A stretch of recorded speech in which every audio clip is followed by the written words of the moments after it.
Hello friends, welcome to গল্পের রামধনু। আমি সন্দীপা চলে এসেছি নতুন গল্প নিয়ে। গল্প এবং গল্প পাঠ যদি ভালো লাগে তাহলে চ্যানেলটি সাবস্ক্রাইব করে রাখতে পারেন এবং ভালো লাগলে লাইক শেয়ার কমেন্ট করতে ভুলবেন না। আমার আজকের গল্পটি দ্বীপ প্রকাশন থেকে প্রকাশিত মতিনন্দী কিশোর সাহিত্য সমগ্র থেকে মিনু চিনুর ট্রফি। আজ পড়ছি প্রথম পর্ব। তাহলে শুরু করা যাক আজকের গল্প, মতি নন্দীর লেখা মিনু চিনুর ট্রফি। কলকাতা থেকে 28 মাইল উত্তরে গঙ্গার পশ্চিম তীরে লঞ্চঘাট থেকে 8 মাইল, জিটি রোড থেকে সিকি মাইল, আর রেল স্টেশন থেকে 1 মাইল দূরের মহাদেবপুর উপনগরীতে প্রায় 4000 লোকের বাস।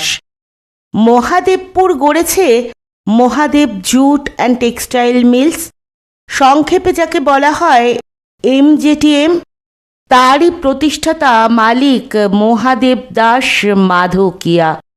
এই উপনগরীতে আছে 2টো বাজার, ছোট একটা হাসপাতাল, স্কুল, মন্দির, অডিটোরিয়াম, লাইব্রেরি, পাওয়ার হাউস, খেলার মাঠ, ছোটদের পার্ক, অফিসারদের ক্লাব, যেখানে আছে 1 বিঘত ঘাস গজিয়ে যাওয়া একটা টেনিস কোর্ট আর 2টি ক্যারাম খেলার বোর্ড।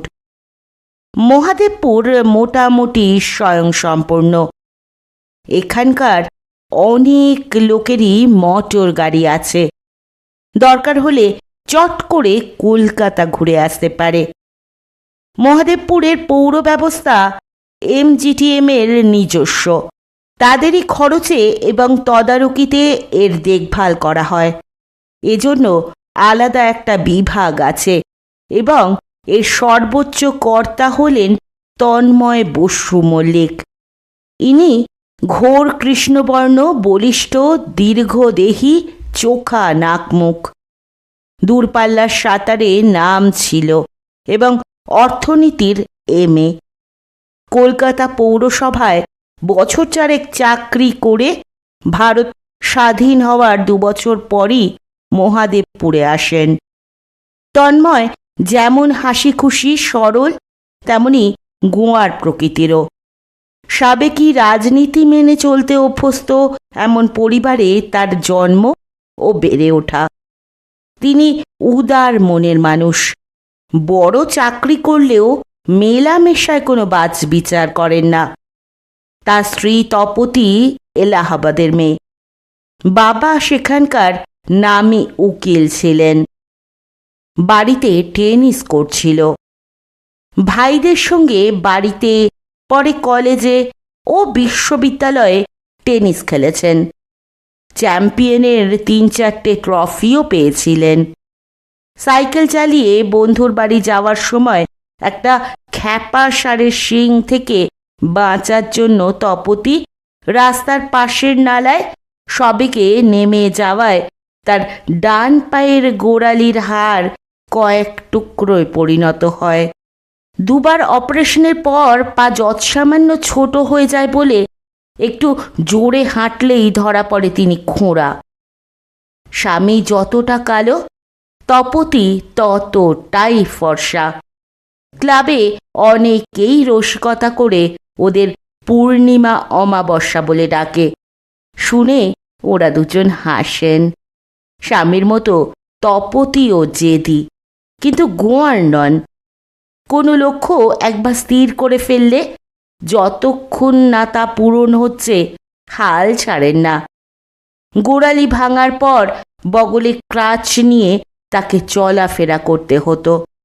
বাড়ির সবাই ধরে নেয় আজীবন এইভাবেই তাকে চলতে হবে, কিন্তু মনের জোর আর স্বাভাবিকভাবে হাঁটার জন্য তীব্র আকাঙ্ক্ষা, এই দুয়ে মিলে তাকে এমনই জেদি করে তোলে যে দিনের পর দিন ব্যায়াম ও মালিশ করে 1 বছরের মধ্যেই ক্রাচের ওপর নির্ভরতা থেকে তপতী নিজেকে মুক্ত করে নেন। এই বসু মল্লিক দম্পতি নিজেরা খেলার চর্চা একসময় করেছেন, খেলা ভালোবাসেন। এদের দুই ছেলে মৃন্ময় আর চিন্ময়, দুজনেই পড়ে মহাদেবপুরের MDM স্কুলে। মৃন্ময়ের ক্লাস 3, চিন্ময়ের ক্লাস 1। আজ ওদের স্কুলের বাৎসরিক স্পোর্টস। খাবার টেবিলে তন্ময় টোস্টে জেলি মাখাতে মাখাতে হাত ঘড়িতে সময় দেখে নিয়ে হাঁক দিলেন, মিনু, চিনো, হারি আপ, ঠিক 7টায় আমাদের পৌঁছতে হবে। কুইক ব্রেকফাস্ট শেষ করো, আর সময় নেই। বাবা আমি রেডি। বলতে বলতে শোয়ার ঘর থেকে বেরিয়ে এলো মিনু। 9 বছর বয়স, কিন্তু দেখতে 10-11 মতো। মায়ের মতো অতটা না হলেও ফর্সা, স্বাস্থ্যবান, চটপটে। সাদা হাফ প্যান্টের মধ্যে গোজা সাদা গেঞ্জি, সাদা মোজা, সাদা কেডস, চুল পরিপাটি করে আছড়ানো। তন্ময় স্নেহ ভরে বড় ছেলের দিকে তাকালেন। চোখে ফুটে উঠল তারিফ। একেবারে স্পোর্টসম্যানের মতো দেখাচ্ছে। বস। তিনি তার পাশের চেয়ারটা দেখালেন। টোস্ট প্লেটে রেখে সেটা মৃন্ময়ের সামনে এগিয়ে দিয়ে তন্ময় বললেন, আজ কিন্তু একটার বেশি নয়, এর সঙ্গে 1 গ্লাস দুধ আর একটা কলা। পেট হালকা থাকলে জোরে দৌড়ানো যায়। চিনু কি করছে? চিনু, হারি আপ, দেখো তো দেরি করছে কেন? তন্ময় জিজ্ঞাসু চোখে তাকালেন টেবিলের উল্টো দিকে। তপতি মন দিয়ে সেদ্ধ ডিমের খোসা ছাড়াচ্ছেন। কথা না বলে তিনি উঠে গেলেন ছেলেদের ঘরে। বিব্রত মুখে চিনু তাকালো মায়ের দিকে। বাঁ হাতের মুঠোয় পেটের কাছে প্যান্টটা ধরা। কি হলো? তপতি ভ্রু কুচকে ব্যাপারটা বোঝার চেষ্টা করলেন। প্যান্ট অমন করে ধরে আছিস কেন? বোতাম। ভয়ে সিটিয়ে যাওয়া স্বর চিনুর। বোতাম? তপতি প্যান্ট ধরা চিনুর হাতটা টানতেই সেটা হাঁটুর কাছে নেমে যাচ্ছিল। তাড়াতাড়ি সেটা ধরে চিনু টেনে তুলল। আধুলি মাপের একটা সাদা বোতামের ভাঙা অংশ প্যান্টে আটকে রয়েছে। হাতে আর সময় নেই, ব্রেকফাস্ট করেই বেরোতে হবে। আর এখন কি না তোর প্যান্টের বোতাম ভাঙা? ইচ্ছে করছে তোকে একটা। ডান হাতটা তুলেও তপতি নামিয়ে নিলেন।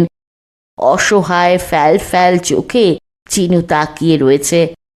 উজ্জ্বল শ্যামবর্ণ গায়ের রং, রুগ্ন দুর্বল শরীর।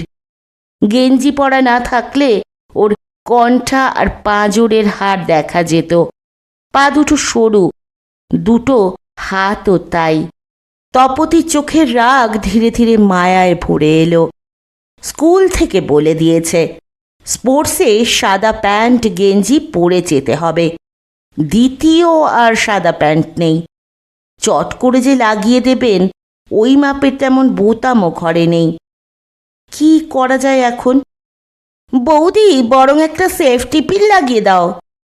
ঘরের দরজা থেকে রাত দিনের কাজের লোক বেলা পরামর্শ দিল। হাতের চুড়ি থেকে সেফটি পিন খুলে তপতির হাতে দিতে দিতে বলল, দাদা তাড়া দিচ্ছে, চেঁচামেচি শুরু করবে। তপতি আর কথা না বলে হাঁটু গেড়ে বসে কোমরের কাছে প্যান্টটা টেনে ধরে সেফটি পিন লাগিয়ে দিলেন। চিনুর হাত ধরে যখন তিনি খাবার ঘরে এলেন, তন্ময় তখন উৎসাহ ভরে মিনুকে স্টার্ট নেওয়ার কৌশল দেখানোয় ব্যস্ত। ছোট ছেলের দিকে তাকাবার ফুরসত নেই। যখন বলবে on your mark, get set. Tanmoy ঘরের মেঝে হামা দেওয়ার ভঙ্গিতে একটা পা সামনে, অন্যটা পিছিয়ে, সামনের পায়ের সঙ্গে সমান্তরালভাবে দুহাতের আঙুলে ভর রেখে সামনে ঝুঁকে। কান খাড়া করে রাখবি, এটা খুব দরকারি ব্যাপার। এই কানটা, বুঝলি? পিস্তল ফায়ারের আওয়াজ শোনা মাত্রই। বাবা, আমাদের আন্টি বলেছেন হুইসেল বাজানো হবে। একই ব্যাপার। মোট কথা, ওই আওয়াজটা শোনার জন্য তুমি কান খাড়া করে রাখবে। যেই হুইসেল বাজলো অমনি তুমি। তন্ময় মোজাইক করা মেঝে পায়ে চাপ দিয়ে স্টার্ট নিতে গিয়ে প্রথম পদক্ষেপটিতেই পিছলে হুমড়ি খেয়ে পড়লেন। তাড়াতাড়ি দাঁড়িয়ে উঠে প্রথমেই তিনি সবার মুখ দেখে নিলেন। কোনো মুখেই হাসির টান পড়েনি। দেখে স্বস্তি বোধ করে বললেন, তাহলে মিনু, স্টার্টিং ব্যাপারটা বুঝে গেলে কেমন? এবার ঝালিয়ে নাও একবার। মিনু বাবার দেখানো মতোই মেঝে হামা দেওয়ার ভঙ্গিতে শরীরটাকে রেখে কান খাড়া করে রইল। Correct, now, on your mark, get set. Tanmoy মুখেই হুইসেল বাজালেন। মিনু স্টার্ট নিয়েই হুমড়ি খেয়ে পড়ল। এ কি, পড়ে গেলি কেন? তন্ময় বিস্মিত এবং ক্ষুব্ধ কণ্ঠে বললেন, বারে, তুমি তো এভাবেই স্টার্ট নিলে। মিনুর ভ্যাবাচাকা মুখ, গলতটা কোথায় হলো বুঝতে পারছেন না। খুক খুক হাসির শব্দে তন্ময় মুখ ফেরালেন স্ত্রীর দিকে। জ্বলন্ত দৃষ্টি হেনে বললেন, এতে হাসির কি আছে? তোমার বলে দেওয়া উচিত ছিল পিছলে পড়াটা স্টার্টিং টেকনিকের মধ্যে পড়ে না। গম্ভীর মুখে কথাটা বলে তিনি ছোট ছেলের চেয়ারটা টেবিলের নিচে আরেকটু ঠেলে দিলেন। প্যান্টে আটা সেফটি পিনটা এখনকার মতো স্বামীর নজরে না পড়াই ভালো। গাড়ি বার করছি, তাড়াতাড়ি এসো। তন্ময় দুটো ওয়াটার বটল টেবিল থেকে তুলে বেরিয়ে গেলেন মিনুকে সঙ্গে নিয়ে। মা, আমি খাবো না, খিদে নেই। চিনু করুণ স্বরে বলল, ওসব বললে হবে না, খেয়ে নাও, বাবা মাখন মাখিয়ে দিয়েছে, একটা অন্তত খাও। কখন ফিরবো তার ঠিক নেই, খালি পেটে থাকলে। আচ্ছা, দুধটুকু খাও। দুধের গ্লাস ছেলের মুখে তুলে ধরলেন তপতি। পাচন গেলার মতো মুখ করে চিনু গ্লাস শেষ করল। মা, আমিও কি ওইভাবে স্টার্ট নেব? যেমন খুশি তেমনি ভাবে স্টার্ট নিবি, ওটা অলিম্পিক্স নয়। এবার চল, আমার পেছনে পেছনে আয়। বাবার নজরে যেন সেফটি পিনটা না পড়ে, তাহলে দক্ষযজ্ঞ বেঁধে যাবে। মা, দক্ষযজ্ঞ কি? পরে বলবো। বাইরে থেকে মোটরের হর্ন শোনা গেল। ওরা দুজন প্রায় ছুটেই বাংলো থেকে বেরোলো। একতলা টালির ছাদের বাড়ি, সামনের দিকে ছোট ফুলের বাগান, রাস্তার দুপাশে বড় বড় গাছের সারি এবং একই ধরনের বাংলো রাস্তার দুধারে। সম পদমর্যাদার লোকেরা এই রাস্তায় বাস করে। পুরনো ভক্সহল গাড়ির সামনে বসল তন্ময় ও তপতি, পেছনে দুই ছেলে। মোটর গাড়িটা এক সাহেবের কাছ থেকে কেনা। স্কুলটা মহাদেবপুরের দক্ষিণ প্রান্তে গঙ্গার ধারে। স্কুলের লাগোয়ায় দুটো ফুটবল ম্যাচ একসঙ্গে খেলা যায় এত বড় মাঠ। একধারে শামিয়ানা, চেয়ার, টেবিল, ফুলদানি, মাইক্রোফোন, স্তূপ করা প্রাইজ সামগ্রী, খাবারের বাক্স ইত্যাদি। শামিয়ানার সামনে অভিভাবকদের জন্য কয়েক সারি চেয়ার। রঙিন কাগজে তৈরি শিকল গোটাবারও বাঁশের খুঁটিতে মালার মতো দুলছে। এক আন্টি অবিরাম ঘোষণা করে চলেছেন মাইকে। অনুষ্ঠান সভাপতি এমজিটিএম এর জেনারেল ম্যানেজার এবং প্রাইজ হাতে তুলে দেবেন প্রধান অতিথি এক প্রাক্তন ফুটবলার। এরা দুজন আসবেন স্পোর্টস শেষ হওয়ার কাছাকাছি সময়।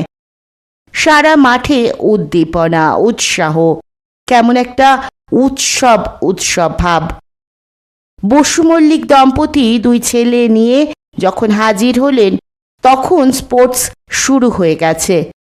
উঁচু ক্লাসের ছেলেদের ইভেন্টগুলো মাঠের অন্যদিকে পুরুষ শিক্ষকদের তদারকিতে চলছে। তাদের 800 মিটার দৌড় তখন মাঝপথে। মাঠের মাঝে চুনকাম করা খুঁড়ি, 10 মিটার অন্তর বসানো ট্র্যাক ঘিরে। গাড়ি থেকে নেমেই চিনু ফিস ফিস করে মাকে বলল, ওইখানে আমাদের দৌড়তে হবে। ওখানে বড় ছেলেদের দৌড় হবে, তুই তো 50 মিটারে দৌড়বি। এদিকে ওই যে লম্বা লম্বা দাগ, ওখানে তোদের দৌড়তে হবে। ওরা গেস্ট লেখা সংরক্ষিত জায়গার দিকে এগিয়ে যাচ্ছিলেন।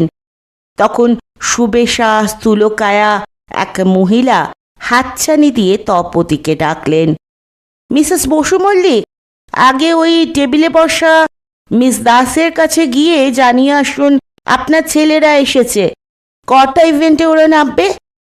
অনেক ইভেন্ট, মিনুর তো রানিং ইভেন্টই 3টে, তাছাড়া স্যাক রেস, অঙ্ক রেস, জিলিপি race, balance race. 1 minute Mrs Sen, এসে বলছি। তপতি কথা অসমাপ্ত রেখে মিস দাসের টেবিলের দিকে ছুটলেন। সেখানে বাবা মায়েদের ভিড়, সবাই হাজিরা জানাবার জন্য ব্যস্ত। প্রতীক ঘোষ, ক্লাস 4 সেকশন এ। বিশ্বনাথ জানা, ক্লাস 4 সেকশন এ। কিংসুক চ্যাটার্জি, সুভাষ দত্ত। মিনিট 5 পর তপতি সুযোগ পেলেন। নাম, ক্লাস, সেকশন শুনে মিস দাস খাতা দেখে বললেন, মৃন্ময় তো 7টে ইভেন্টে নাম দিয়েছে, আর চিন্ময় 4টেতে। সবকটাতেই ওরা নামবে তো? নিশ্চয়ই। 75 মিটার এখনই শুরু হবে। মৃন্ময়কে রেডি রাখুন, নাম অ্যানাউন্স করলেই স্টার্টিং লাইনে পৌঁছে দেবেন। তারপরই আছে চিন্ময়ের 50 মিটার। তপতি ফিরে এসে দেখলেন চিনু একা দাঁড়িয়ে। বাবা দাদা কোথায়? ওই দিকে। আঙুল দিয়ে চিনু দেখালো ভিড়ের শেষে মাঠের একটা ফাঁকা জায়গা। সেখানে তন্ময়ের নির্দেশে মৃন্ময় গা ছাড়ানোর ব্যায়াম করছে। মা, আমিও কি এখন দাদার মতো করব? না, অত করার তোর দরকার নেই। মা, আমার কেমন ঘুম ঘুম পাচ্ছে, আমার ইচ্ছে করছে না দৌড়তে। ঘুম পাচ্ছে বললে কি এখন চলে? ওই শোন, দাদার নাম অ্যানাউন্স হলো, দৌড়ে গিয়ে ওদের ডেকে আন। ডাকতে আর হলো না। তন্ময় আর মিনুকে এগিয়ে যেতে দেখা গেল স্টার্টিং লাইনে, হাতে কাগজ কলম আর মাথায় সাদা কাপড়ের ক্যাপ পরা ব্যস্ত সমস্ত এক আন্টির দিকে। মিনু 75 মিটার দৌড়ে শুধু প্রথমই হলো না, দ্বিতীয় জনকে প্রায় 15 মিটার পেছনে রেখে দিল। দর্শকদের সবার চোখে তারিফ আর মুগ্ধতা। দৌড় শেষ করেই মিনু ছুটে এসে ফিনিশিং লাইনের ধারে দাঁড়ানো মাকে জড়িয়ে ধরল। ছেলের মুখ চুম্বনে ভরিয়ে তপতি তাকালেন স্বামীর দিকে। মিনু কোমর জড়িয়ে ধরেছে বাবার। ছেলের মাথায় হাত বুলিয়ে দিতে দিতে তন্ময়ের মুখে গভীর তৃপ্তির সঙ্গে ফুটে উঠল অহংকার। যেভাবে স্টার্ট নেওয়া শিখিয়েছিলাম তাতে ফার্স্ট না হয় কোনো উপায় নেই। টেকনিক, ইটস টেকনিক, বুঝলে? তার মানে তোমার স্টার্টিং টেকনিকের জন্যই মিনু ফার্স্ট হলো, ওর নিজের কোনো কৃতিত্ব এতে নেই? থতমত হয়ে তন্ময় বললেন, না না, সে কি কথা, অবশ্যই মিনু নিজের ক্ষমতায় প্রথম হয়েছে। তুমি শুধু মিনুকেই টেকনিক শিখিয়েছ, চিনুকে কিন্তু কিছুই শেখাওনি।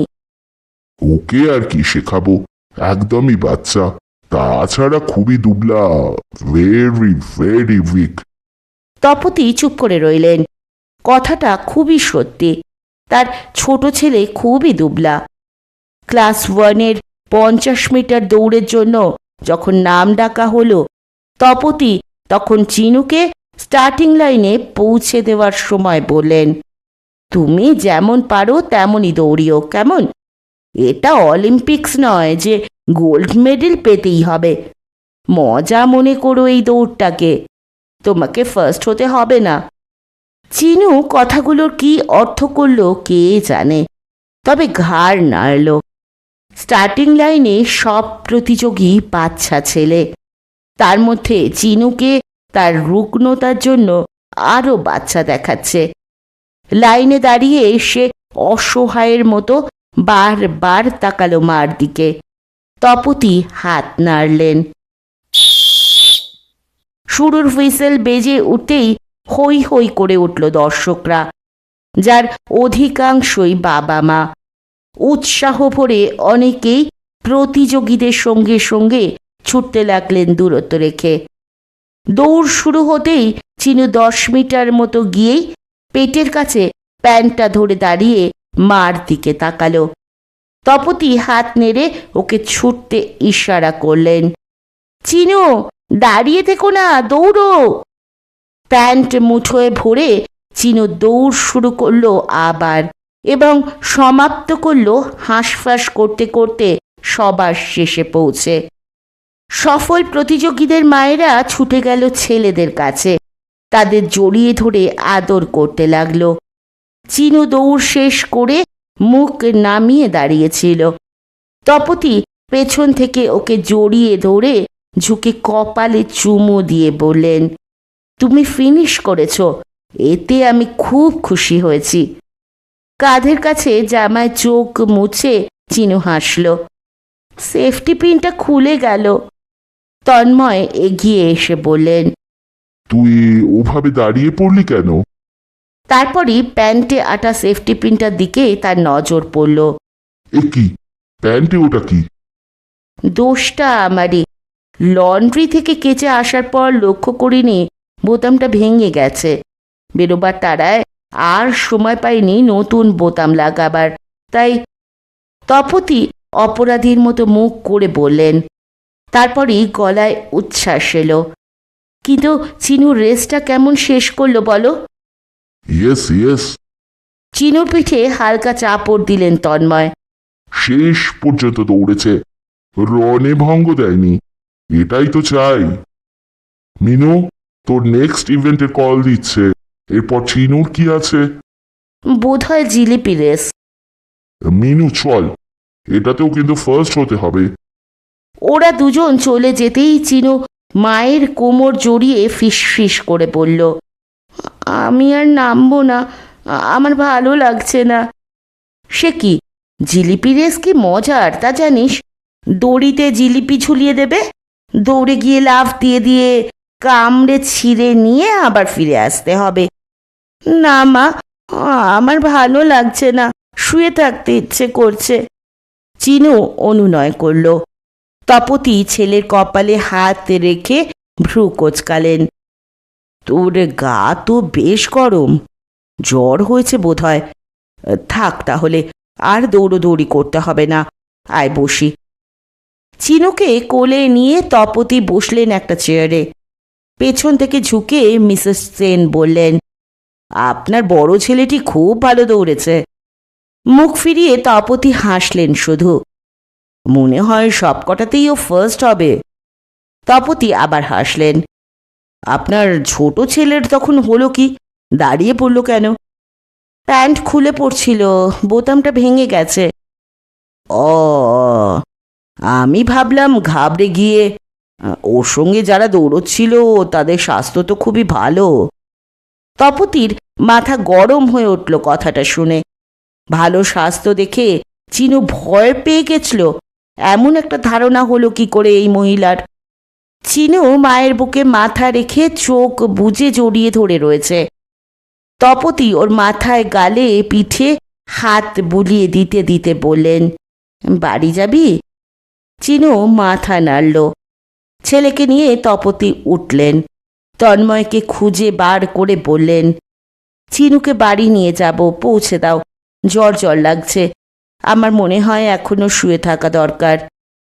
আমি এখন যাব কি করে? এই শুরু হতে যাচ্ছে মিনুর 50 মিটারটা।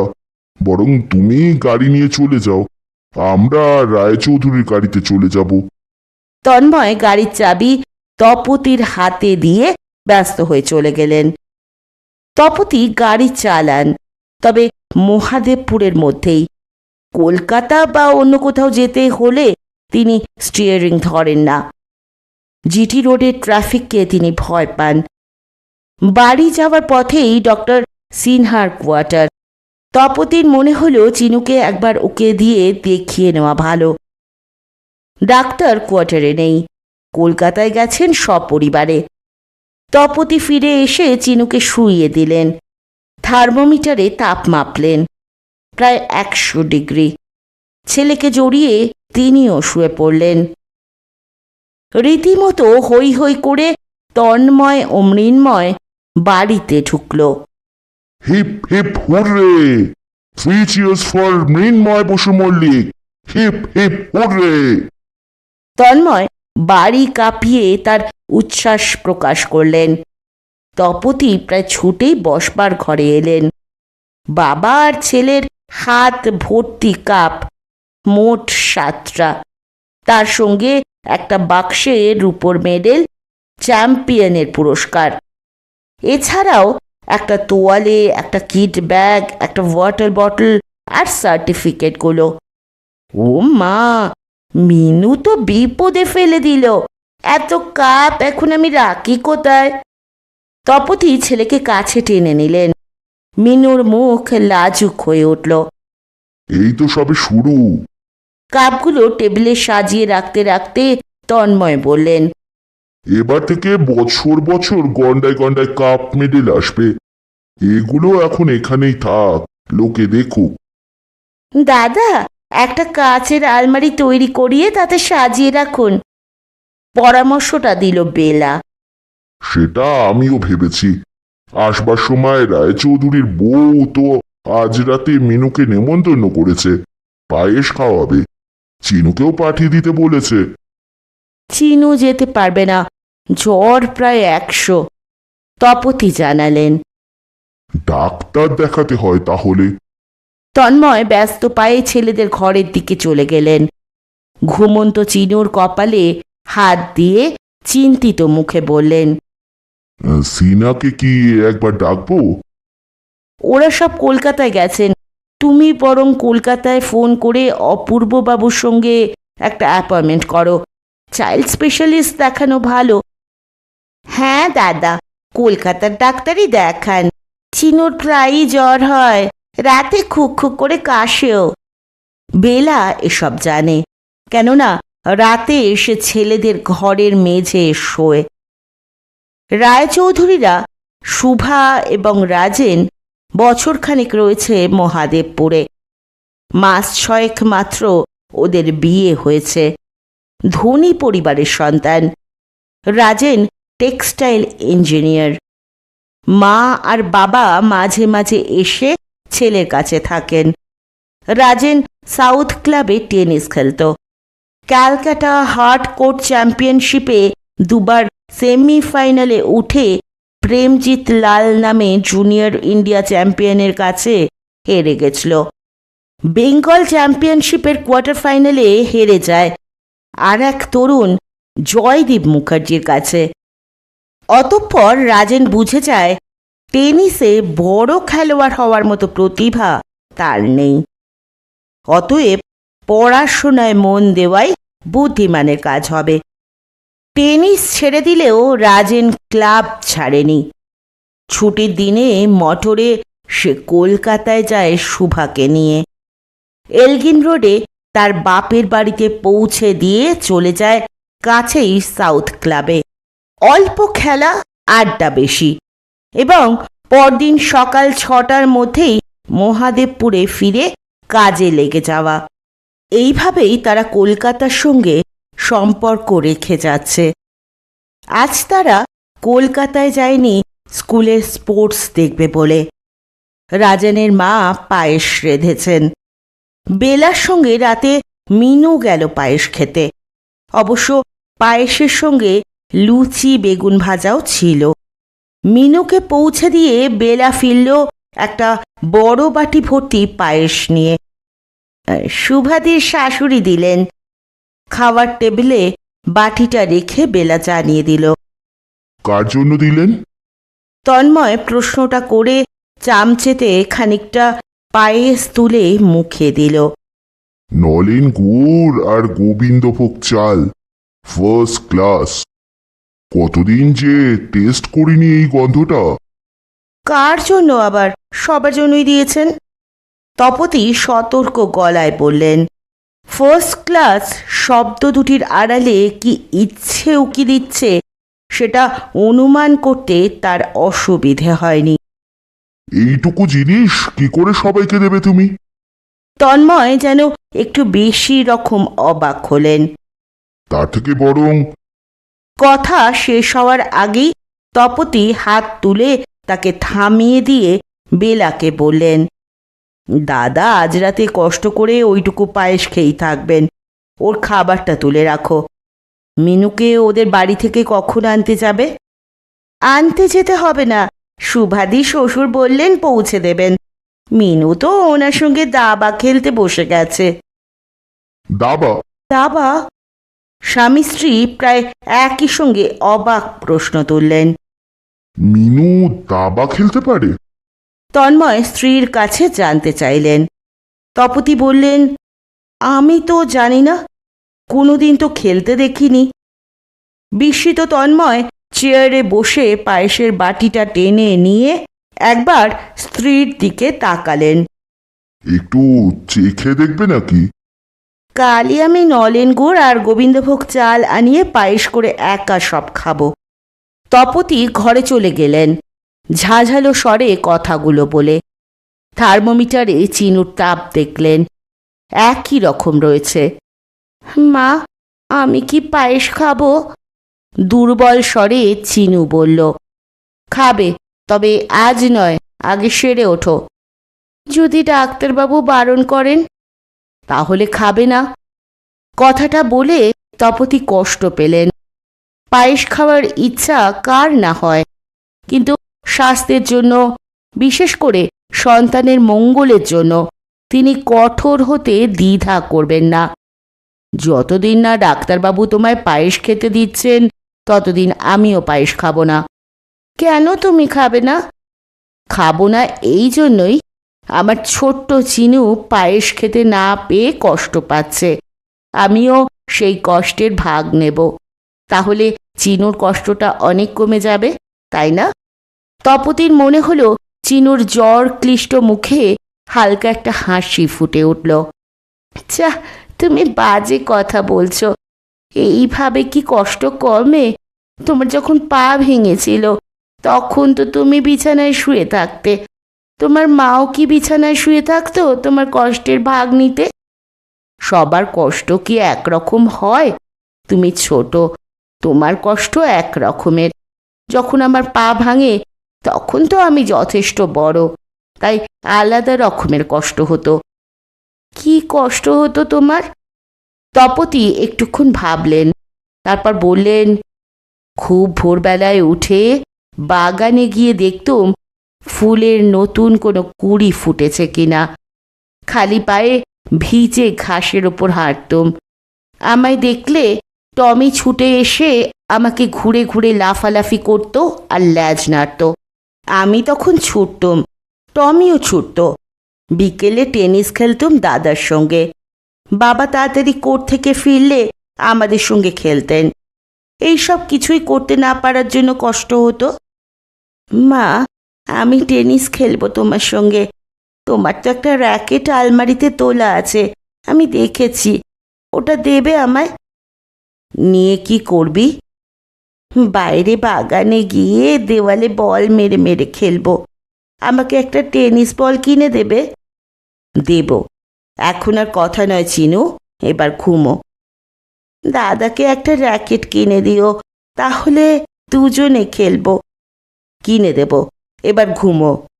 আমাদের এখানে টেনিস খেলার মতো জায়গা নেই, সেই ক্লাবে গিয়ে খেলতে হয়। এখানে একটা কোর্ট থাকলে খুব ভালো হতো, তাই না? হ্যাঁ, ভালো হতো। কপালে হাত দিয়ে দেখো, এখন আমার জ্বর নেই। চিনু মায়ের হাতটা তুলে নিয়ে নিজের কপালে রাখল। তপতির মনে হলো সত্যি যেন জ্বরটা কম। রাতে তোর কাশি হয়? হ্যাঁ। একদম ঠান্ডা লাগাবি না, এবার থেকে সব সময় সোয়েটার পরে থাকবি। ঘরের দরজা থেকে বেলা বলল, বৌদি, দাদার খাবার কি তুলে রাখবো? উনি তো পায়েস খাননি। তপতি তাড়াতাড়ি বিছানা থেকে উঠে খাওয়ার ঘরে এসে দেখলেন বাটিতে পায়েস যেমন ছিল তেমনই রয়েছে। তন্ময় বসার ঘরে বড় সোফায় টান টান শুয়ে খবরের কাগজ পড়ছেন। তপতি বাটিটা থেকে একটা প্লেটে অর্ধেক পায়েস ঢেলে নিয়ে বেলাকে বললেন, এটা তোমার দাদাকে দিয়ে এসো, আর বলো কাল পায়েস করব সবার জন্য। বেলা ফিরে আসতেই তপতি বললেন, এই পায়েসটা তুমি খেয়ে নিও। সে কি বৌদি, তুমি খাবে না? না, চিনু ভালো হোক, ওর সঙ্গে খাবো। এই সময় ধূপধাপ পায়ের শব্দ করে মিনু ফিরল। তার সঙ্গে রাজেনের বাবা ব্রজেন রায়চৌধুরী, বয়স প্রায় 70, তামাটে রং, লম্বায় 6'2", ওজন 170 পাউন্ড, মাথা ভর্তি ধবধবে ব্যাক ব্রাশ করা চুল, চোখে পড়ার মতো হলো ওর গোফ, খুবই পুষ্ট এবং গরুর শিংয়ের মতো ডগা দুটো ওপর দিকে তোলা। দ্বিতীয় বিশ্বযুদ্ধে তিনি মেজর ছিলেন সেনাবাহিনীতে। স্বাধীনতার পর মিলিটারি ছেড়ে এক বিলেতি সওদাগরি অফিসে যোগ দেন। বছর 3 আগে বিভাগীয় ম্যানেজারের পদ থেকে অবসর নিয়েছেন। হাতের অফুরন্ত সময় কিভাবে কাটাবেন, ধর্মচর্চায় না গ্রামের বাড়িতে পোল্ট্রি করে, এই ব্যাপারে কোনো সিদ্ধান্তে আসতে না পেরে অবশেষে দাবায় মন দেন। এখন তাতেই ডুবে আছেন। পায়েসের নেমন্তন্ন রাখতে গিয়ে মিনুর চোখ পড়ে বসার ঘরের টেবিলে রাখা দাবার ছকের ওপর। কৌতূহলী হয়ে সে ঘুঁটিগুলো নেড়ে চেড়ে দেখতে থাকে। ব্রজেন ইজি চেয়ারে হেলান দিয়ে সিগার খেতে খেতে 3বার পড়া আগাথা ক্রিস্টির একটা গোয়েন্দা বই পড়ছিলেন সময় কাটাবার জন্য, আর কিছু না পেয়ে। হঠাৎই তার চোখ পড়ল মিনুর ওপর। তার মনে হলো এই বাচ্চা ছেলেটি দাবায় আগ্রহী। একে যদি খেলাটা শিখিয়ে দেওয়া যায় তাহলে সারাদিনে গোটা 40 হাই তোলা থেকে বোধহয় রেহাই পাওয়া যেতে পারে। দাবা খেলবে? হ্যাঁ। খেলেছ কখনো? না, তবে খেলতে দেখেছি। মিনুর সপ্রতিভ উত্তর ব্রজেনের ভালো লাগলো। তিনি টেবিলে উঠে গিয়ে সাদা ঘুঁটিগুলো ছকে সাজিয়ে বললেন, এবার তুমি কালো ঘুঁটিগুলো সাজিয়ে দিতে পারবে? মিনু সাজানো সাদা ঘুঁটি দেখে দেখে সাজিয়ে দিল কালো ঘুঁটি, এবং বেশ দ্রুতই। ঘুঁটিগুলোর নাম জানো? হ্যাঁ, এটা গজ, এটা ঘোড়া, এটা নৌকো, এটা রাজা। কোনটের চাল কি রকম তা জানো? জানি। ঘোড়ার চাল দেখাও তো। মিনু 2.5 চাল দেখালো। ব্রজেন অবাক হয়ে তার মুখের দিকে তাকিয়ে বললেন, তুমি শিখলে কার কাছে? বাড়িতে কেউ খেলে নাকি? স্কুলে 2জন স্যার টিফিনের সময় টিচার্স রুমে খেলেন, আমি দাঁড়িয়ে দাঁড়িয়ে দেখি। মিনুর দাঁত ঝলসে উঠল হাসিতে। দেখতে দেখতে খানিকটা শিখে গেছি। দেখি তো কেমন তুমি শিখেছ। ব্রজেন উদ্দীপ্ত হয়ে উঠলেন। যদি একটা খেলার সঙ্গী জোটে। তোমার সাদা ঘুঁটি, আমার কালো। নাও, চাল দাও। মিনু রাজার সামনের বোর্ডে 2 ঘরে এগিয়ে দিল। ব্রজেন তার মুখের দিকে একবার তাকিয়ে প্রথম চাল দিলেন। 10-12 চাল খেলার পর তার মনে হলো ছেলে মানুষের বুদ্ধিতে খেললেও এই বাচ্চা ছেলেটিকে 1 মাসের মধ্যে চলনসই প্রতিপক্ষ হওয়ার মতো করে গড়ে তুলতে পারবেন। মিনু তার প্রথম খেলায় হারল 15 চালে। ঘুঁটি সাজাও, এবার আমার সাদা। ব্রজেন উত্তেজনা বোধ করছেন। নিভে যাওয়া সিগারটা ধরালেন।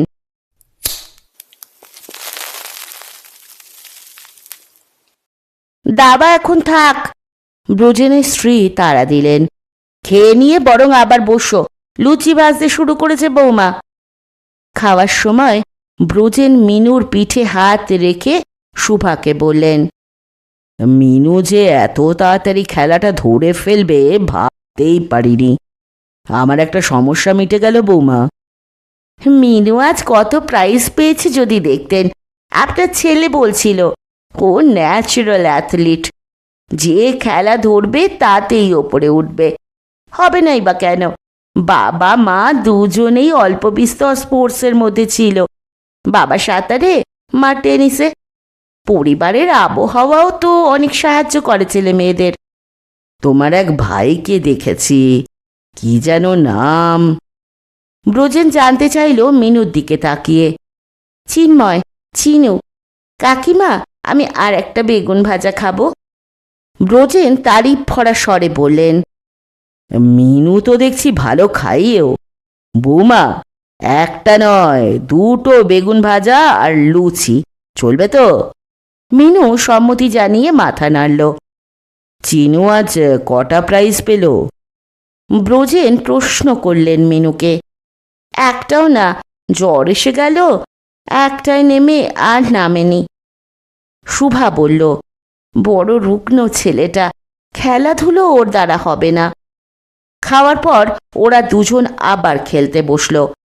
মিনু প্রতিপক্ষের ঘুঁটির দিকে হুঁশ না রেখে চাল দিলেই ব্রজেন প্রত্যেকবারই তার ভুল ধরিয়ে দিয়েছেন।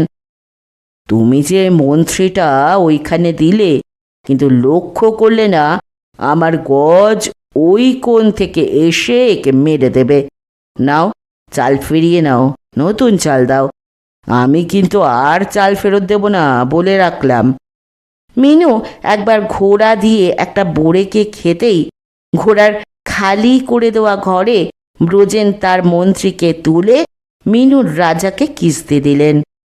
আমি ইচ্ছে করেই বোড়েটাকে তোমার ঘোড়ার মুখে ফেলে দিয়েছিলাম, দেখি তুমি টোপ গেল কিনা। তুমি গিলে ফেললে, আর আমারও কিস্তি দেওয়ার রাস্তা পরিষ্কার হয়ে গেল। ভাবো, সময় নিয়ে প্রত্যেকটা চাল দেওয়ার আগে ভাবো, সব দিক বিবেচনা করো, একদম তাড়াহুড়ো করবে না। হেরে গিয়ে মিনুর মুখ প্রায় লাল হয়ে উঠল, চোখে হেরে যাওয়ার লজ্জা। সেটা লক্ষ্য করে ব্রজেন বললেন, খেলা শিখেই কেউ ওয়ার্ল্ড চ্যাম্পিয়ন বড ডেভিনিকের মতো খেলতে পারে না। তুমি এখন বারবার আমার কাছে হারবে, তারপর এমন একটা সময় আসবে যখন তুমি আমায় বারবার হারাবে। হারা আর হারানো, এই দুইয়ের মাঝে শুধু প্র্যাকটিস আর প্র্যাকটিস। আর এক হাত খেলবো? মিনু চোখ নামিয়ে বলল, আর নয়, আর নয়, রাত হয়ে গেছে। শুভা তাড়া দিল, মিনু, বাড়ির সবাই ভাববে, এবার বাড়ি যাও। খেলুক না বৌমা। না বাবা, 10টা বাজে, ওইটুকু ছেলের এখন শুয়ে পড়ার কথা। ঠিক আছে, তাহলে কাল আবার আমরা বসবো, কেমন? এবার চলো, তোমাকে পৌঁছে দিয়ে আসি। তন্ময়ের বন্ধু অপূর্ব হালদারের চেম্বার ওয়েলিংটন স্কোয়ারের কাছে ধর্মতলা স্ট্রিটে। লন্ডন থেকে ডিগ্রি পাওয়া শিশুরোগ বিশেষজ্ঞ, তন্ময়ের স্কুলের সহপাঠী। চিনুকে দেখাবার জন্য তারিখ ও সময় ঠিক করতে তন্ময় ফোন করেছিলেন অপূর্বকে। তোর ছেলেকে দেখাবার জন্য আবার অ্যাপয়েন্টমেন্ট লাগবে নাকি? যে দিন খুশি, রবিবার বাদে সন্ধে 6টা থেকে 8টার মধ্যে চলে আয় চেম্বারে। তন্ময় এই উত্তর পেয়েছিল। তাহলে আর দেরি করে লাভ নেই, কালই চলো, উদ্বিগ্ন স্বরে বলেছিল তপতি। জ্বরটা রয়েই গেছে, বাড়ছে কমছে, সঙ্গে কাশিটাও, ব্যাপারটা ভালো ঠেকছে না। সুতরাং পরদিন যাওয়াই ঠিক হলো। বিকেল 5টা নাগাদ তারা মহাদেবপুর থেকে রওনা হয়। মিনুকে নিয়ে সামান্য ঝামেলা হলো রওনা হওয়ার আগে। 3:30টার সময় স্কুল থেকে ফিরেই সে বাড়ির কাছে একটা ছোট মাঠে ফুটবল খেলতে যেত। এখন আর যায় না, এখন যায় ব্রজেন দাদুর সঙ্গে দাবা খেলতে। দাবা তাকে রীতিমতো আচ্ছন্ন করে ফেলেছে। বল খেলার বদলে রোজ সে ঘণ্টা 3 বসে থাকে দাবার ছকের সামনে, একটা বুড়ো মানুষের মতো। সেদিন যথারীতি সে দাবার ছকের দিকে একাগ্র দৃষ্টিতে তাকিয়ে চিন্তায় মগ্ন। এমন সময় বেলা গিয়ে তাকে ডাকল, মিনু, শিগগির এসো, ওরা সবাই রেডি হয়ে গেছে, তুমি গেলেই গাড়িতে উঠবে। মিনু তখন তার ঘোড়াকে বাঁচাবার জন্য কোথায় সরাবে ভেবে পাচ্ছে না। বেলার কথা শুনে রেগে উঠে সে বলল, আমি যাব না, যাও। চিনুকে ডাক্তার দেখাতে নিয়ে যাবে তো আমি গিয়ে কি করব? এখন ভাগো। বেলা ফিরে এসে তন্ময় ও তপতিকে শুনিয়ে দিল মিনুর কথাগুলো। তন্ময় প্রায় লাফিয়ে চেয়ার থেকে উঠে দাঁড়ালেন। তার মুখের দিকে তাকিয়ে তপতি বললেন, তোমায় যেতে হবে না, আমি যাচ্ছি। তপতি দ্রুত বেরিয়ে গেলেন। মিনু, বাবা অপেক্ষা করছেন। তপতি কথাটা বলে ব্রজেনবাবুর দিকে তাকালেন। আমরা কলকাতায় যাব, মিনুও সঙ্গে যাবে, আজ আরও খেলবে না। তোমরা যাও না, আবদেরে না কি সুরে মিনু বলতে শুরু করেছিল। মিনু, কঠিন চাপা স্বরে তপতি তাকে থামিয়ে দিলেন। উঠে এসো। মায়ের চোখে ধকধকে আগুন দেখে মিনু উঠে পড়ল। মায়ের কথা শুনতে হয়, খেলা আজকের মতো অ্যাডজন্ট রইল। মিনুর পিঠে হাত রেখে স্নেহ ভরে ব্রজেনবাবু বললেন, ছকে ঘুটিগুলো যেমন আছে ঠিক তেমনই থাকবে। কাল আবার শুরু হবে। আমি প্রথমে চাল দেব, কেমন? এখন যাও, বাবা মার অবাধ্য হতে নেই। তারা অপূর্ব হালদারের চেম্বারে পৌঁছল 6:15। বসার ঘর ভর্তি রোগী আর সঙ্গের লোক। তন্ময় ছাপা স্লিপে নাম লিখে পাঠালো। ডাক্তারকে দেখিয়ে একজন বেরিয়ে আসতেই তাদের ডাক পড়ল। অপূর্ব ছোটোখাটো গোলগাল চেহারার মানুষ, চোখে চশমা, মুখে সব সময় হাসি। অনেক দিন পর দেখা হলে যেরকম কথাবার্তা হয় তাদের মধ্যে তাই হলো। বাইরে রোগীরা অপেক্ষা করছে, তাই ডাক্তার কথা বদল করে চিনুর দিকে নজর দিলেন। চোখ, জিভ, বুক, শ্বাস প্রশ্বাস, গলার ভেতর, পেট ইত্যাদি শরীরের সাধারণ পরীক্ষাগুলো করতে করতে তিনি তপতির কাছ থেকে চিনুর নিয়মিত জ্বর হওয়া, কাশি হওয়া সম্পর্কে খবর নিয়ে ভুরু কোচকালেন। ছেলেটা বড় রোগা, ওকে কি বড় ছেলেটার মতো স্বাস্থ্যবান করা যায় না? তন্ময় কথাটা বলে মিনুর কাঁধে হাত রাখলেন সস্নেহে। কেন মোটা করা যাবে না? শরীরের যত্ন নিলে, ঠিকমতো খাওয়া দাওয়া, খেলাধুলো, ছুটোছুটি করলে, মন প্রফুল্ল থাকলে স্বাস্থ্য ভালো হবেই। তার আগে এখন দেখতে হবে ওর শরীরে অসুখটা কি। অপূর্ব চিনুর মুখের দিকে চোখ রাখলেন। ডাক্তারের মুখে হাসি থাকলেও তপতির বুক ছমছম করে উঠল। বেচারা চিনু, বসে যাওয়া চোখ মুখ এখন যেন আরও বসে গেছে। ডাক্তার প্রেসক্রিপশন লিখে তন্ময়ের হাতে দিয়ে বললেন, বুকটা এক্সরে করিয়ে নে, আর সেই সঙ্গে মান্টু টেস্টও। শুনেই তপতি প্রায় আর্তনাদের স্বরে বললেন, সে কি, এসব তো? ভয়ে আর বাকি কথাগুলো বললেন না। এগুলো রুটিন চেক আপ, টিবি যে হয়েছেই, আপনি তা ধরে নিচ্ছেন কেন? তপতির উদ্বিগ্ন মুখের দিকে ডাক্তার তাকালেন। কিংবা যদি হয়েই থাকে তাতেই বা ভয় পাওয়ার কি আছে? টিবির অ্যালার্জি আছে কিনা সেটা বোঝার জন্যই মান্টু টেস্ট। অন্য অনেক রোগের ব্যাপারেও এই টেস্ট করা হয়। তাছাড়া এমন এমন সব ওষুধ বেরিয়েছে, কমপ্লিটলি সারিয়ে দেবে। এখন প্রোটিন, ভিটামিন, আয়রন এইসবর দরকার। ওষুধগুলো লিখে দিলাম, ঠিক মতো খাওয়াবেন। ডাক্তার খুব সহজ ভঙ্গিতে কথাগুলো বলে গেলেন, কিন্তু তপতি তাতে আশ্বস্ত বোধ করলেন না। ছোট্ট চিনুর অবোধ সরল মুখের দিকে তাকিয়ে তার চোখ জলে ভরে এলো। তন্ময়, এক্সরেটা ভালো জায়গা থেকে করবি। তোদের ওখানে তো মিলের হাসপাতাল আছে, কেমন সেটা? অফিসারদের জন্য ব্যবস্থা ভালোই, তবে লেবারদের জন্য নয়। এক্সরে প্লেট আর মান্টু টেস্টের রিপোর্ট আমাকে দেখিয়ে যাবি, আর ওষুধগুলো এখনই যাওয়ার পথে কিনে নিয়ে যা। আজ থেকেই খাওয়াতে শুরু কর, লিখে দিয়েছি কখন কতবার খাওয়াতে হবে। ওরা চেম্বার থেকে যখন বেরিয়ে আসছে ডাক্তার তখন বললেন, তন্ময়, তোর বড় ছেলেকে দেখে মনে হচ্ছে ওর শরীরের ওজন একটু বেশি। কত ওজন এখন? বয়স কত হলো? বলতে পারবো না, ওজন কখনো করাইনি। বয়স 9 চলছে। জিজ্ঞেস করলি কেন? খারাপ কিছু? তন্ময়কে উৎকণ্ঠিত দেখালো। বয়সের তুলনায় তো বড়ই দেখাচ্ছে। খারাপ হবে কেন? বেশ ভালো হেলথ। তবে এক্সারসাইজ না করলে মোটা হয়ে যেতে পারে। খেলাধুলো করে? তা করে, স্কুলে স্পোর্টসে 7টাতে ফার্স্ট হয়েছে। Good, very good. মহাদেবপুরে ফেরার পথে তন্ময় ওষুধগুলো কিনে নিলেন। গাড়ির পেছনের সিটে তপতি 2 ছেলেকে নিয়ে বসেছিলেন। সারা পথ তারা খুব কমই কথা বলল। একসময় মিনু জিজ্ঞেস করল, মা, টিবি কি একটা অসুখ? হ্যাঁ। চিনুর কি টিবি হয়েছে? তপতি চমকে উঠে চিনুকে জড়িয়ে ধরলেন। না, হয়নি। পরদিন তপতি মিলের হাসপাতালে চিনুকে নিয়ে গেলেন।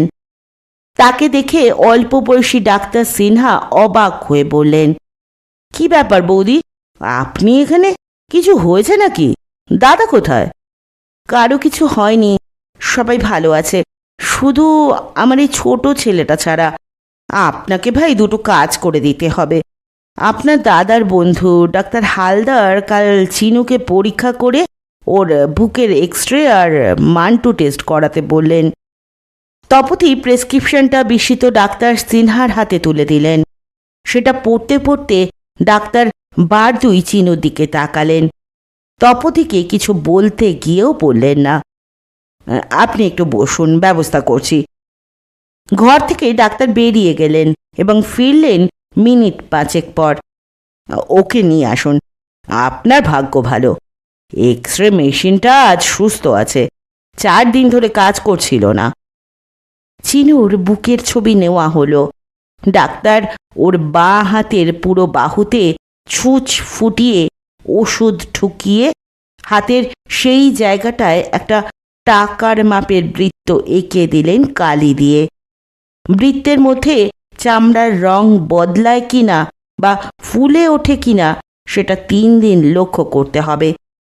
ব্যাপারগুলো চিনো কৌতূহল ভরে দেখে গেল। 3 দিন ধরে তপতি বারবার চিনুর হাতটা নজর করলেন। বৃত্তের মধ্যে চামড়া ক্রমশই গোলাপি হতে শুরু করল। ওখানকার চামড়াটা ফুলেও উঠল, আর সেই সঙ্গে তপতিও মনে মনে ভেঙে পড়লেন। যা ভয় করছিলেন বোধহয় সেটাই তবে ঘটেছে।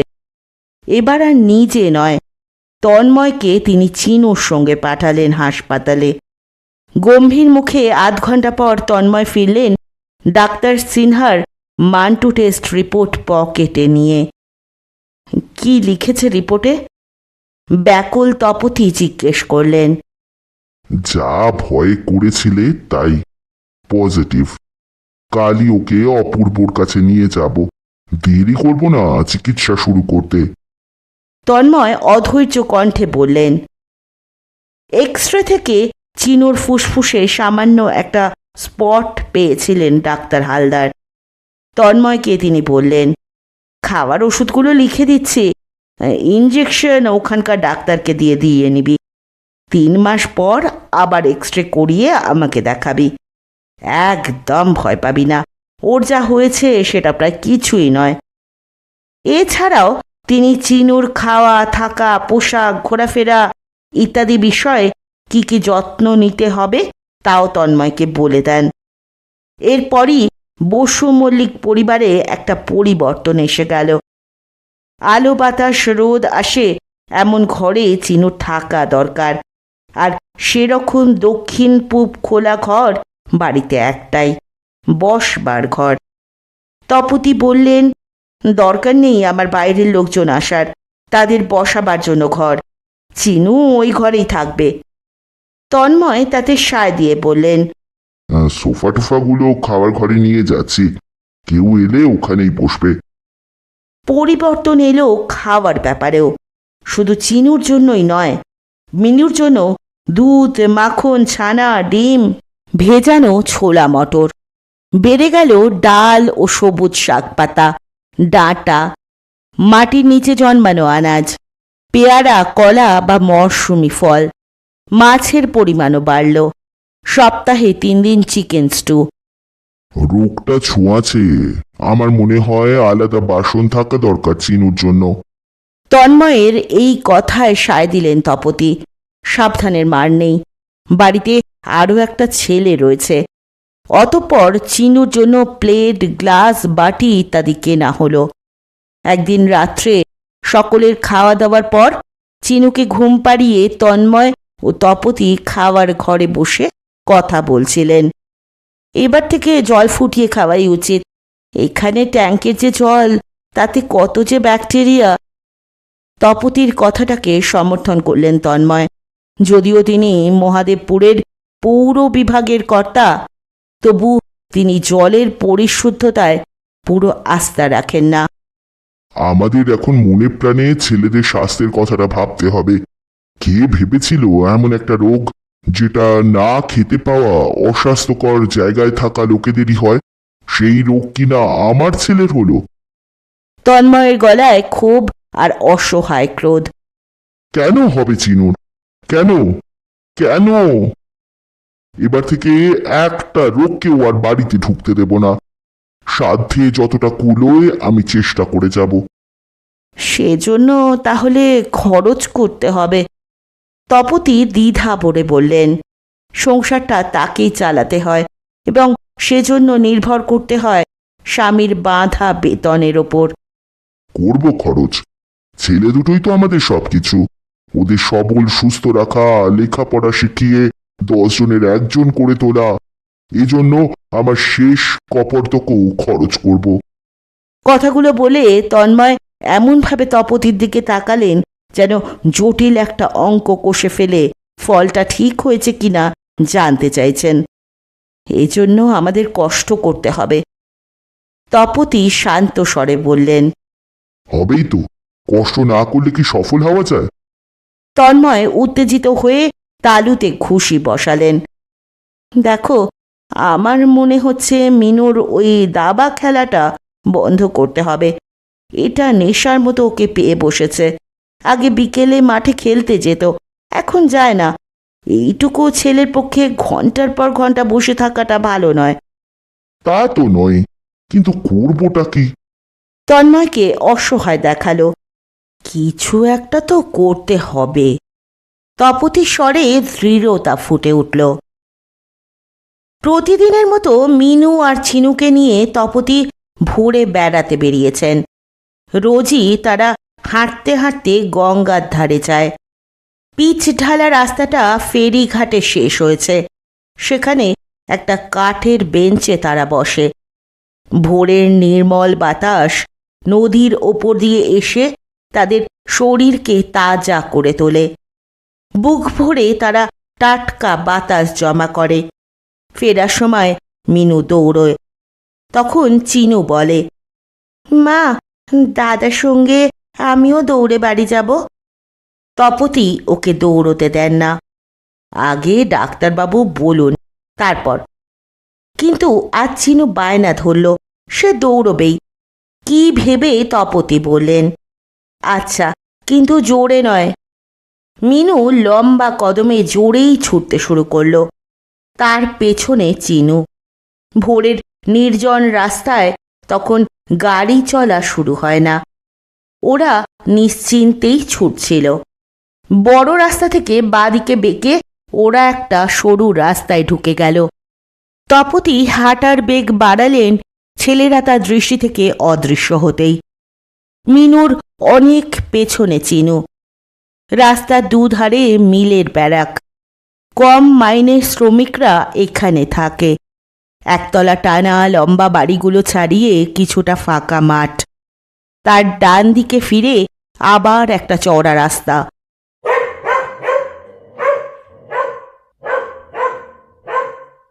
মিনু ব্যারাকটার শেষ প্রান্তে যখন পৌঁছেছে, তখন কুকুরের ঘেউ ঘেউ শুনে মুখ ঘুরিয়ে পেছনে তাকিয়েই থেমে পড়ল। চিনু ভয়ে সিটিয়ে রাস্তার মাঝে দাঁড়িয়ে, আর দুটো কুকুর তাকে কামড়াবার জন্য তেড়ে যাচ্ছে পায়ের গোড়ালি তাক করে। চিনু বলে চিৎকার করে মিনু পাগলের মতো ছুটতে শুরু করলো ছোট ভাইয়ের দিকে। দাদাকে ছুটে আসতে দেখে চিনু প্রায় চোখ বুজে মিনুর দিকে ছুট দিল। সঙ্গে সঙ্গে কুকুর দুটো তার পিছু নিল।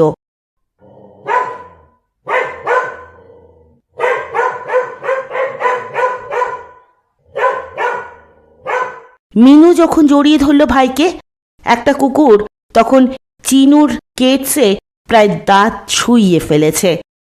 চিনুকে পেছনে ঠেলে দিয়ে মিনু দুহাত মুঠো করে শূন্যে এলো পাথারি ঘুষি চালাতে শুরু করে দিল।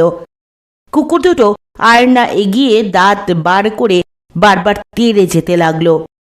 সেই সময় ব্যারাক থেকে একটা লোক বেরিয়ে এসে দুটো তেড়িয়া কুকুরের সামনে একটি ছেলেকে ঘুষি চালিয়ে যেতে দেখে কুকুর দুটোকে ধমকে দূরে সরিয়ে দিয়ে বলল, আর কিছু করবে না, এবার তোমরা যাও, তবে ছুটো না। মিনু ভাইয়ের কাঁধ এক হাতে জড়িয়ে ধরে টানল।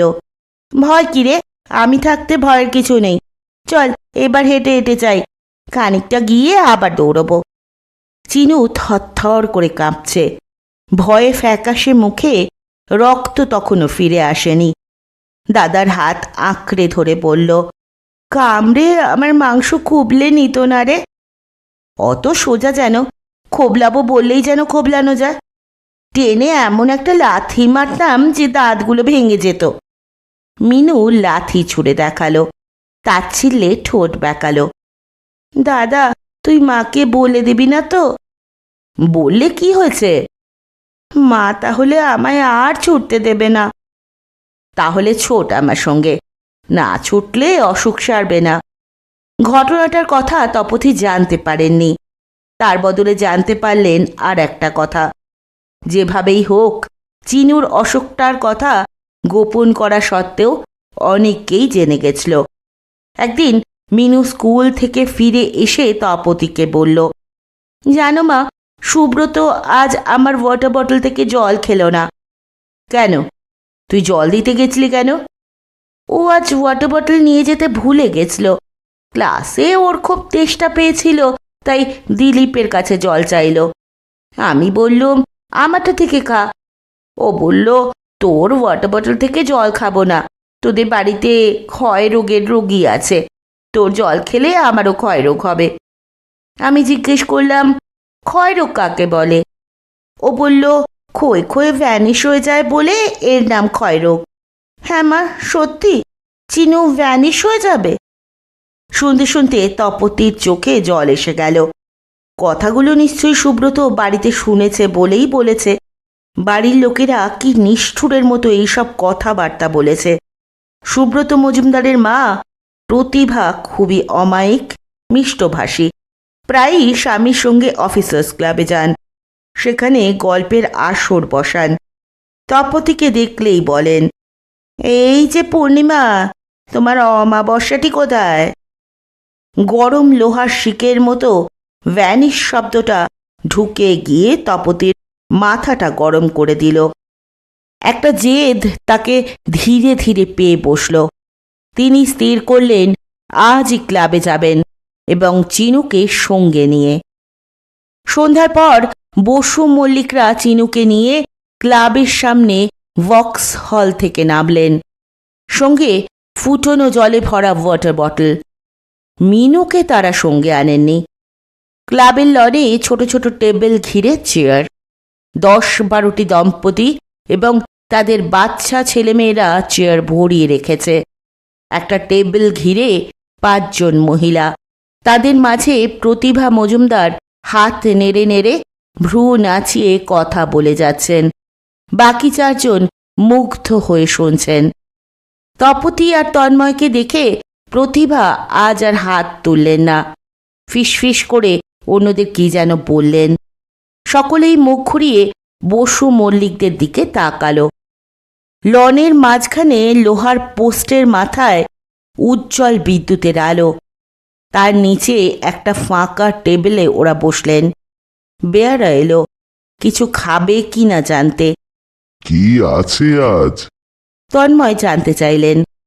চিকেন পকোড়া, সিঙ্গারা, চানা মটর। তন্ময় হাত তুলে বেয়ারাকে থামিয়ে দিলেন। ওসব খাবার চলবে না। 3 গ্লাস জল দাও আগে, তারপর 1 পট চা আর 3টে কাপ। তপতি ফরমাইশ দিলেন।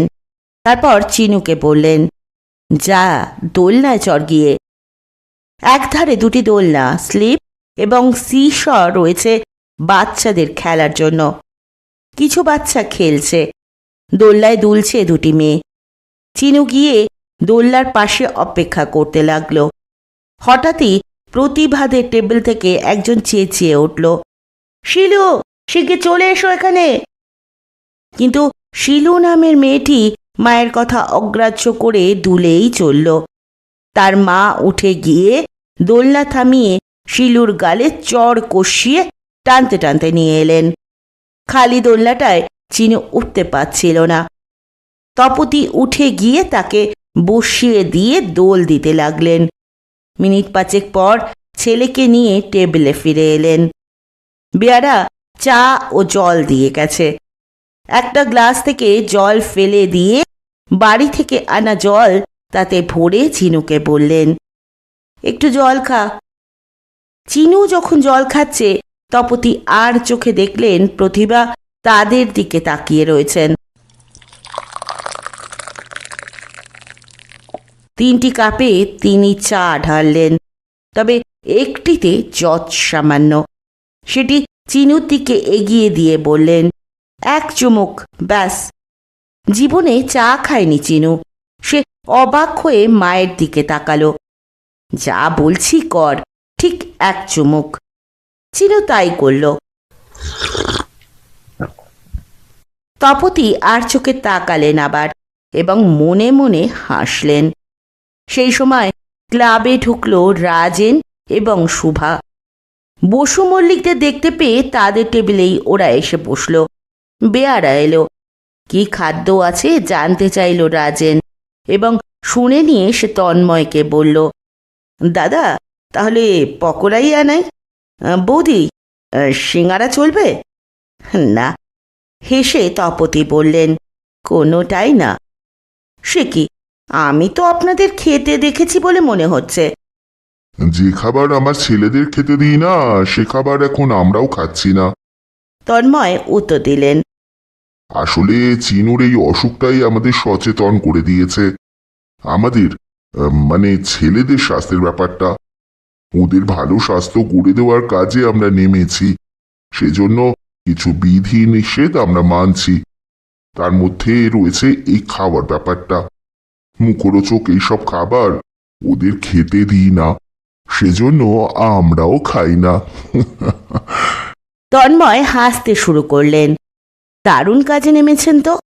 এই বলে রাজেন পাশে দাঁড়ানো বেয়ারাকে বলল, শুধু চা দাও। কিছু খাবে না তোমরা? তন্ময় বললেন কিছু অপ্রতিভভাবে, না দাদা, কিছু বিধিনিষেধ আমিও আজ জারি করলাম। যে খাবার আপনারা খাবেন না সে খাবার। রাজেন শেষ করার আগেই তন্ময় হেসে উঠলেন। নিষেধ মেনে শেষ পর্যন্ত চলতে পারবে তো? বাঙালির নোলা বিশ্বাসঘাতকতায় খুব পটু। আপনাদের একটা কাজের তো পরিচয় পেলাম, এরপর আর কি কাজে নেমেছেন? নামা হয়নি, তবে নামার জন্য চিন্তা করছি। তপতি বললেন, ওদের কোনো একটা খেলা শেখানোর ব্যবস্থা করা। শুধুমাত্র পুষ্টিকর খাওয়া দিয়েই তো স্বাস্থ্য হয় না, শরীর করতে পরিশ্রমেরও দরকার হয়। আচ্ছা রাজেন, ওদের কোন খেলা শেখানো যায় বলো তো? তন্ময়ের বলার ভঙ্গিতে বোঝা গেল তিনি এটা নিয়ে চিন্তিত। এখানে খেলা শেখানো? ভ্রু কপালে তুলে রাজেন হতাশভাবে মাথা নাড়ল। এখানে মাঠ টাট আছে, কিন্তু লোকের কোনো উৎসাহ নেই। এই দেখুন না, ওই যে টেনিস কোর্টটা, কত বড় বড় ঘাস গজিয়ে গেছে। কেউ খেলে না বলেই তো। সবাই তাস আর ক্যারাম খেলে চা সিঙ্গারা খেয়ে বাড়ি চলে যায়। অথচ খেলার জন্য নেট, কিছু পুরনো বল ক্লাবে পড়ে আছে। ঘাস ছাঁটাইয়ের জন্য একটা লন মোয়ারও রয়েছে। একদিন মিস্টার ভট্টাচার্যকে বলেওছিলাম, নতুন সেক্রেটারি হলেন, ক্লাবের হালটা একটু ফেরান। শুধু আড্ডা দেওয়া ছাড়াও মেম্বাররা যাতে একটু ছোটাছুটি করে ঘাম ছড়াতে পারে তার ব্যবস্থা করুন না। উনি বললেন, কি ব্যবস্থা করব বলুন? টেবিল টেনিস বোর্ড কেনার জন্য কমিটি মিটিংয়ে প্রপোজাল দিলাম। সবাই হাঁ হাঁ করে উঠল। বলল, বোর্ড পাতবেন, জায়গা কোথায়? আসলে বোর্ড পাতলে তাস খেলার টেবিলগুলো তুলে দিতে হবে তো। বললাম, টেনিস কোর্টটাকে ঠিকঠাক করে দেখুন না, আবার চালু করা যায় কিনা। উনি বললেন, কিছু হবে না, খেলার লোকই পাওয়া যাবে না, আপনাকে একা একাই খেলতে হবে। ভেবে দেখলাম মিস্টার ভট্টাচার্য বাজে কথা বলেননি, তবে লোকটা খেলা ভালোবাসেন। রাজেন নিরুৎসাহিত গলায় কথাগুলো বলে চায়ের কাপ নেওয়ার জন্য শুভার দিকে হাত বাড়ালো। তপতি মুখ ঘুরিয়ে অন্ধকার টেনিস কোর্টটার দিকে তাকালেন। কিছু একটা তিনি ভাবছেন। প্রতিভাদের টেবিলের মহিলারা উঠলেন। বাড়ি যাওয়ার জন্য ছেলে মেয়েদের ডাকাডাকি শুরু হলো। আমি একবার মিস্টার ভট্টাচার্যের সঙ্গে দেখা করব, তপতি বললেন। কেন? তন্ময় জানতে চাইলেন। যদি কোর্টটাকে আবার জাগিয়ে তোলা যায়, দেখি উনি ক্লাব ঘরে আছেন কিনা। তপতি চেয়ার থেকে উঠলেন। কয়েক পা যেতেই পড়লেন প্রতিভার সামনে। তোমার ছোট ছেলের নাকি খুব অসুখ হয়েছে শুনলাম। অত্যন্ত উদ্বিগ্ন মুখ প্রতিভার। অসুখটা যেন তার নিজের ছেলেরই হয়েছে। হ্যাঁ। আহারে, একেই তো বরাবরের রুগ্ন, তারপর আবার অসুখ। ছেলেটার যে কি কপাল। অসুখটা কি? টিউবারকুলোসিস, যাকে বলে ক্ষয় রোগ। তপতি ধীর স্বরে বললেন, ও মা, টিবি? ভালো ডাক্তার দেখাচ্ছ তো? দেখাচ্ছি। এখন কেমন আছে? মুখ দিয়ে রক্ত টক্ত ওঠে? ওই তো বসে রয়েছে, দেখুন না। এখন চিনো ভোরে ওর দাদার সঙ্গে ছোটে। না না না, ছোটাছুটি করিও না। ফুসফুস ড্যামেজ হলে ধুকতে ধুকতে সারা জীবন কাটাবে, চিরকালের মতো অক্ষম হয়ে যাবে, আর নয়তো ক্ষয়ে ক্ষয়ে ভ্যানিশ হয়ে যাবে।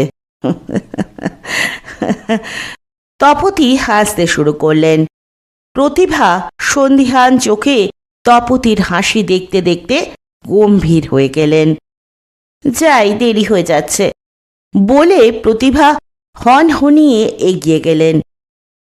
ক্লাবের অফিসে বসে কমল ভট্টাচার্য দুজন মেম্বারের সঙ্গে কথা বলছিলেন। প্লাইউডের পার্টিশন করা খোপের মতো একটা ঘর। দরজায় পাল্লার বদলে একটা পর্দা ঝুলছে। তপতিকে দেখে কমল ভট্টাচার্য অবাক হলেন। আপনি? কি ব্যাপার? বসুন বসুন। একটা বিষয় একটু কথা বলতে এসেছি। একমাত্র খালি চেয়ারটায় বসে তপতি কোনো ভনিতা না করে বললেন, ক্লাবের টেনিস কোর্টটাতে খেলার ব্যবস্থা করুন। জানি মেম্বারদের খুব একটা উৎসাহ নেই, কিন্তু তাদের ছেলে মেয়েদের তো থাকতে পারে। কমল ভট্টাচার্য আচমকা এমন একটা অনুরোধের সামনে পড়ে ভেবে পেলেন না কি জবাব দেবেন। কিন্তু করে বললেন, এমন একটা প্রস্তাব অবশ্য রাজেন রায়চৌধুরী একবার আমাকে দিয়েছিলেন। উনি তো একসময় কলকাতায় টেনিস খেলতেন, শুনেছি ভালোই খেলতেন। তাই হয়তো টেনিস প্রীতিতে এই কথাটা তুলেছিলেন। কিন্তু মিসেস বসু মল্লিক, অসুবিধেটা কি জানেন? মেম্বাররা সারাদিন নানান শিফটে মিল আর অফিস করে রিল্যাক্স করার জন্য এখানে আসেন। তাই কেউ আর টেনিস নিয়ে উৎসাহী হন না। তবে আপনি যেটা বললেন ছেলে মেয়েদের কথাটা, হ্যাঁ, এটা ভেবে দেখা যেতে পারে। কিন্তু করে কে? কোটটায় শুধু বড় বড় ঘাসই নয়, বড় বড় গর্তও আছে। খোয়া নুড়ি ছড়ানো, জমি অসমান। রীতিমতো মেহনত করতে হবে ওটাকে নিয়ে। এদিকে ক্লাবে একজন বেয়ারা, একজন কুক। মালি ছিল, তাকে এই মাসেই ছাড়িয়ে দেওয়া হয়েছে। মাসের অর্ধেক দিন তার দেখাই পাওয়া যেত না। আপনার অসুবিধেগুলো আমি বুঝতে পারছি। তপতি নম্র আন্তরিক ভঙ্গিতে বললেন, কিন্তু কেউ যদি দায়িত্বটা নেয় তাহলে কি আপনি সাহায্য করবেন? নিশ্চয়ই করব, কিন্তু সাহায্য বলতে কি বোঝাচ্ছেন? আপাতত আমার লোকবল নেই।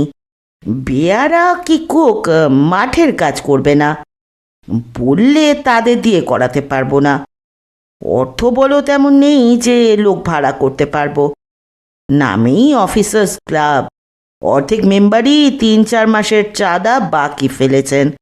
তাই নিয়েই তো এদের সঙ্গে কথা বলছিলাম। কমল ভট্টাচ হাত দিয়ে দেখালেন এতক্ষণ চুপ করে বসে থাকা দুজনকে।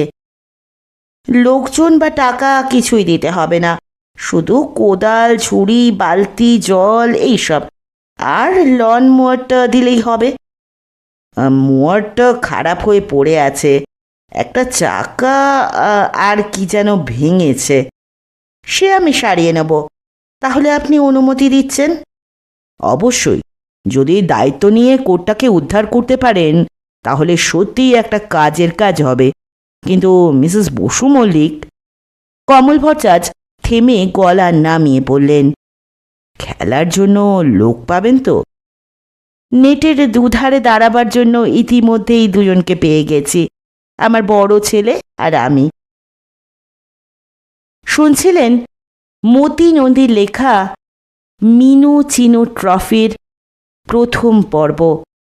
খুব তাড়াতাড়ি ফিরব দ্বিতীয় পর্ব নিয়ে। ততক্ষণ পর্যন্ত সকলে ভালো থাকবেন, সুস্থ থাকবেন, পাশে থাকবেন। নমস্কার।